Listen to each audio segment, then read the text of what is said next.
ప్రభువునందు ప్రియమైన దేవుని బిడ్డలారా, ప్రభువును రక్షకుడైన యేసయ్య నామములో హృదయ అంతరంగం నుంచి మీకు శుభవందనాలండి.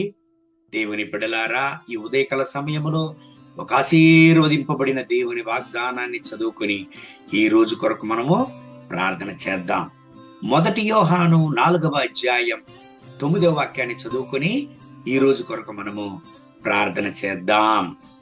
మనము ఆయన ద్వారా జీవించున్నట్లు దేవుడు తన అద్వితీయ కుమారుని లోకములోనికి పంపెను. దీని వలన దేవుడు మన యందు ఉంచిన ప్రేమ ప్రత్యక్షపరచబడిను. దేవుని బిడ్డలారా, తన యొక్క ప్రేమను వ్యక్తపరచడానికి, తన యొక్క ప్రేమను ప్రత్యక్షపరచడానికి ఈ లోకములో ఎవరెవరు ఏమేమో చేస్తారు.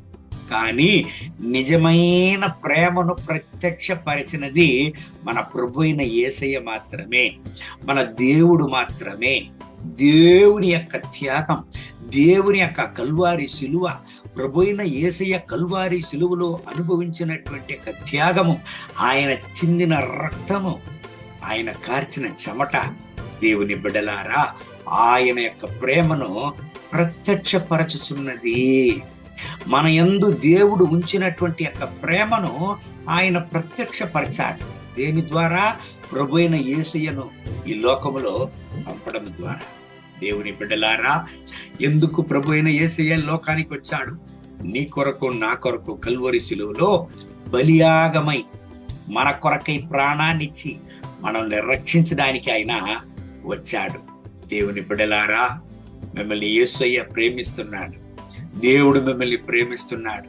మీరు ఒకవేళ అనవచ్చు, నన్ను ప్రేమించడానికి ఈ భూలోకములో ఎవరు లేదు, అయ్యో నేను ఒంటరిగా ఉంటున్నాను, నా ఒంటరితనం ఎవరికి తెలుసు, నాకని ఎవరు లేదండి, నేను ఒక దిక్కిలేని వ్యక్తిని అని ఏడుస్తున్నారా?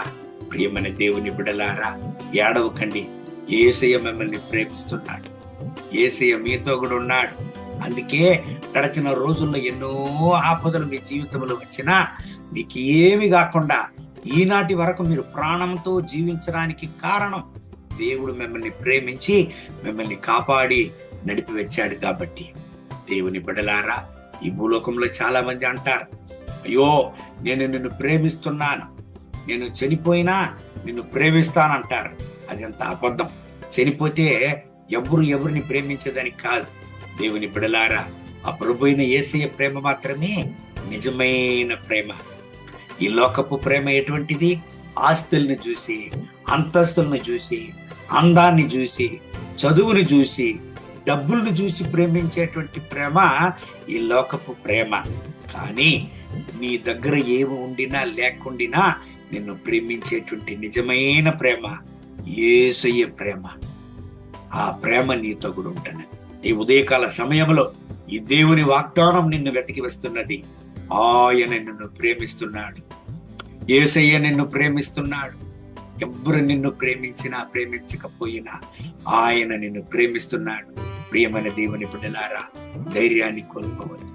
నువ్వు ఒంటరివి కాదు, నీతో కూడా ఆయన ఉంటున్నాడు. 1 యోహాను 4వ అధ్యాయం 9వ వాక్యం చెప్తుంది, చూడండి.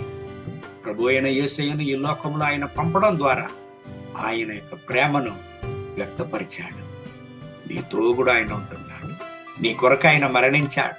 నీ కొరకే ఈ భూలోకానికి ఆయన వచ్చాడు. సోలిపోవద్దు దేవుని బిడ్డ. దేవుడి వాగ్దానం ప్రకారం నిన్ను ఆశీర్వదించి ఈ రోజంతా నిన్ను బలపరిచి నడుపును గాక. కళ్ళు మూసి ప్రార్థన చేద్దామండి. ప్రభు అయిన యేసయ్య, ఈ ఉదయకాల సమయంలో ఈ ప్రార్థనలు ఏకీభవించి ప్రార్థించేటువంటి నా ప్రియ సహోదరుల కొరకు ప్రార్థన చేస్తున్నాను. వీళ్ళను ఆశీర్వదించండి, వీళ్ళ కుటుంబాన్ని ఆశీర్వదించండి. యేసయ్యా, నన్ను ప్రేమించడానికి ఎవరు లేదు, అయ్యో నేను ఒంటరిగా ఉంటున్నాను, నన్ను అర్థం చేసుకోవడానికి ఎవరు లేదు, నాతో కూడా ఎవరు ఉంటున్నారు, అయ్యో నేను దిక్కులేని వ్యక్తిని, నేను అనాథని అని ఎవరంతా ఏడుస్తున్నారు, ఎవరంతా దుఃఖంతో వేదనలతో ఉంటున్నారు, ఇప్పుడే నా రక్షక వాళ్ళ కన్నీటిని తొడవండి, వాళ్ళ వేదనలు మార్చండి, వాళ్ళ దుఃఖాన్ని సంతోషంగా మార్చండి. నాయనా, ఇప్పుడే మీ బిడ్డలను కూడా మీ ప్రేమతో నింపండి, ముట్టండి, సాయించండి, దీవించండి. నాయన, వీళ్ళని ఆశీర్వదించండి, వీళ్ళ కుటుంబాన్ని ఆశీర్వదించండి, వీళ్ళ చేయి పెట్టి చేసే పనులను ఆశీర్వదించండి. మీ ప్రసన్నతలో మీ బిడ్డలను కూడా నింపండి. నాయన, సహాయం చేయండి.